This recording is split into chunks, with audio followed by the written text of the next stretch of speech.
सचिन तेंडुलकरचा कमी वयात पदार्पणाचा विक्रम धोक्यात. अवघ्या 15 वर्षीय खेळाडूने जे काही केलं त्याची जगभरात सध्या चर्चा सुरू आहे. आपण बोलत आहोत वैभव सूर्यवंशीबद्दल. भारतीय क्रिकेटच्या इतिहासात काही तारखा दैवी योगायोग घेऊन येतात. 27 मार्च 1994 रोजी ऑकलंडमध्ये सचिन तेंडुलकरने पहिल्यांदा ओपनिंगला येत वादळ निर्माण केलं.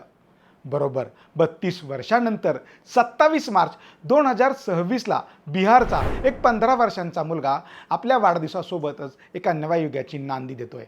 वैभव सूर्यवंशी हे नाव आता एक केवळ टॅलेंटेड युवा खेळाडू म्हणून उरलेलं नाही, तो एक जागतिक क्रिकेटचा असा एक विलोभनीय चमत्कार ठरला आहे, ज्याला आता निवडकर्ते किंवा ICCचे नियम फार काळ रोखून धरू शकणार नाहीत. वैभवची बॅटिंग केवळ धावांचा पाऊस नाही, तर तो समोरच्या गोलंदाजावर केलेलं मानसिक आक्रमण आहे. अवघ्या 12व्या वर्षी आपल्या वडिलांच्या वयाच्या गोलंदाजांना मैदानाबाहेर टोलवणाऱ्या या मुलाकडे पाहून अनेकांना सर गॅरी सोबर्स यांच्या शैलीची आठवण होते. क्रीजवरचा त्याचा आत्मविश्वास आणि चेंडूवर तुटून पडण्याची वृत्ती त्याला इतर समवयस्क खेळाडूंपेक्षा मैलोनमैल पुढे नेते. तो चेंडूची वाट पाहत नाही, तर चेंडूचा ताबा घेतो आणि जेव्हा तो लयीत असतो तेव्हा क्रिकेटच्या मैदानावर सौंदर्याचा आणि शक्तीचा एक अद्भुत आविष्कार पाहायला मिळतो. वैभवचा राष्ट्रीय स्तरावरचा प्रवास एखाद्या चित्रपटासारखाच रंजक आहे. 2023मध्ये चंदीगडमधील एका पावसाने धुवून काढलेल्या सामन्यामुळे निवडकर्ते तिलक नायडू यांनी योगायोगाने वैभवचा सामना पाहण्याचा निर्णय घेतला आणि तिथूनच या हिऱ्याची पारख झाली. अवघ्या 76 चेंडूत 86 धावांची ती खेळी निर्णायक ठरली. त्यानंतर VVS लक्ष्मण यांच्या मार्गदर्शनाखाली वैभवने यशाची एक एक पायरी वेगाने चढली. अंडर-19 चॅलेंजर ट्रॉफी असो वा इंग्लंड बांगलादेश विरुद्धची मालिका, वैभवने प्रत्येक संधीचं सोनं करत स्वतःला सिद्धच केलं.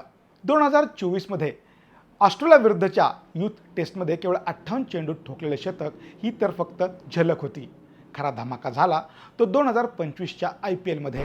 राजस्थान रॉयल्सने या 14 वर्षांच्या मुलावर 1.10 कोटींची बोली लावली, तेव्हा अनेकांच्या भुवया उंचावल्या. पण अनुभवी गोलंदाजांच्या पहिल्या चेंडूवर षटकार खेचून वैभवने आपला इरादा स्पष्ट केला. गुजरात टायटन्स विरुद्ध अवघ्या 35 चेंडूत शतक झळकावून त्याने IPLच्या इतिहासात सर्वात तरुण शतकवीर होण्याचा मान मिळवला आणि टीकाकारांची खऱ्या अर्थानं इथनंच बोलती बंद केली. 2026च्या अंडर-19 विश्वचषकाने वैभवला एका वेगळ्याच उंचीवर नेऊन ठेवलं. लीग स्टेजमध्ये सातत्यपूर्ण कामगिरी केल्यानंतर सेमीफायनलमध्ये अफगाणिस्तान विरुद्ध 33 चेंडूत 28 धावांची झंझावती खेळी त्याने केली. पण त्याचा मास्टर क्लास पाहायला मिळाला तो फायनलमध्ये इंग्लंड विरुद्ध.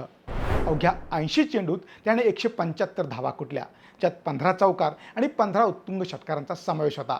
या खेळीनंतर आता वैभवला एज ग्रुप क्रिकेटमध्ये खेळवणं म्हणजे त्याच्या प्रतिभेवर अन्याय करण्यासारखं आहे, असं मत क्रिकेट विश्वातील दिग्गज मांडू लागले आहेत. आज क्रिकेट जगतासमोर प्रश्न हा नाही की वैभव मोठ्या मंचासाठी तयार आहे का, तर प्रश्न हा आहे की जग या वादळाचा सामना करायला तयार आहे का. रवी शास्त्री, AB डिव्हिलियर्स, साक्षात सचिन तेंडुलकरनेही वैभवच्या तंत्राचं आणि निडरवृत्तीचं कौतुक केलंय. सचिनचा सर्वात तरुण आंतरराष्ट्रीय पदार्पणाचा विक्रम धोक्यात आहे की नाही यापेक्षाही महत्त्वाचं आहे की भारताला एक असा फलंदाज मिळाला आहे जो पुढच्या 2 दशकांसाठी क्रिकेटवर खऱ्या अर्थानं अधिराज्य गाजवण्याची क्षमता ठेवतो. 27 मार्चचा हा योगायोग भारतीय क्रिकेटसाठी पुन्हा एकदा सुवर्ण काळ घेऊन आलाय असं म्हटल्यास वावगं ठरणार नाही. वैभव सूर्यवंशीला भारतीय संघात घ्यावं की नाही आम्हाला कमेंट करून नक्की सांगा.